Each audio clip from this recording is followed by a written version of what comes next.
Hey gang, it's Jason here from For the Love of Tractors with another quick look at a custom I did. I had a lot of people ask me about this tractor, so I thought maybe I would just do a quick little video on it, kind of go walk you all through it. So with a tractor like this, when I'm kind of taking an Ertl casting, and I made a 9120 out of this. Now the 9120 has a narrow frame, so it doesn't have the big wide hood. So there's a good bit of work to do in this. It's nothing hard. I mean, if you want to try it at home, it's very easy to do. So the first thing you do is, of course, you tear down. You take the cab off. Take the whole tractor apart. It's pretty easy to do. Then you grind out some on this middle seam, and you have to do it kind of everywhere. And then as well as back here under the cab, there's some work to be done. And I kind of forget the exact measurement right off the top of my head that I had to take out of this, but it's a bit of an amount. Anyway, so that's step one. Step two, you kind of put it back together. Use some sort of epoxy JB weld. You could use super glue, I suppose, if you wanted. Although you might want to use something maybe a little more sturdier and permanent than that. Then I use a glazing putty to fill it in. You can get glazing putty at any like auto parts store, Napa, someplace like that. Probably most farm and home stores have it. You might even be able to get it at Walmart. I'm not sure, but I don't shop there.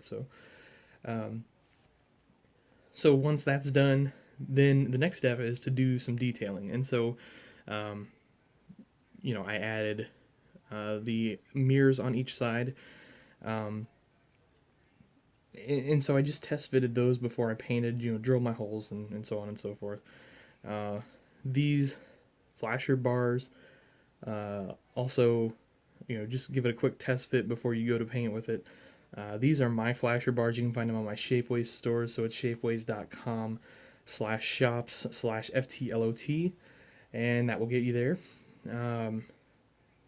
And then rails and things like that. The rails I pretty well got figured out, so I didn't really test fit those before I painted. So, you kind of test fit, pull everything back off the tractor, shoot your paint. So in this case, I did primer first. I used a self-etching primer. It just kind of helps bond to the die cast a little better. Probably not necessary, but it's just something I like to do. Plus, that's usually what I have around. So I did that, and then hit it with John Deere green. Usually about 3 coats, just kind of gives it a nice build up. Then it's time to put everything back together. Obviously you should have your holes pre-drilled before you painted, so everything should just slide back in. Your mirrors, your flasher bars, your work lights, so on and so forth. Typically, like I did on this one, I will repaint my intake and exhaust. I'll just hit them with some black. It just kind of gives them a less plastic look. I think it just looks a little nicer. I don't know if that shows up on the camera or not, but it does. And then obviously I added front tanks here because this is a planting tractor. So the brackets here are scratch built, and then the tanks are some I believe Moore's Farm toy tanks. I got these, I don't know, forever ago, probably 10 years ago now. They were running a sale, and I think I bought like 50 pairs or something like that. Still got a few left.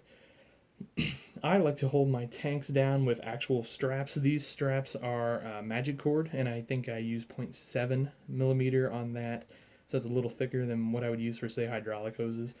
Just wrap those around, kind of tie them off at the bottom, maybe a dab of super glue, and you can call that good.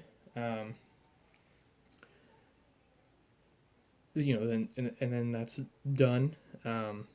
And then on the back, and let me kind of turn that slowly. On the back, we have an extra rear-mounted tank for, maybe your starter fluid or, something along those lines for corn. That's what we use ours for on our real farm. We have tanks on the back of our 9384, and we have starter fluid back there. So for the corn.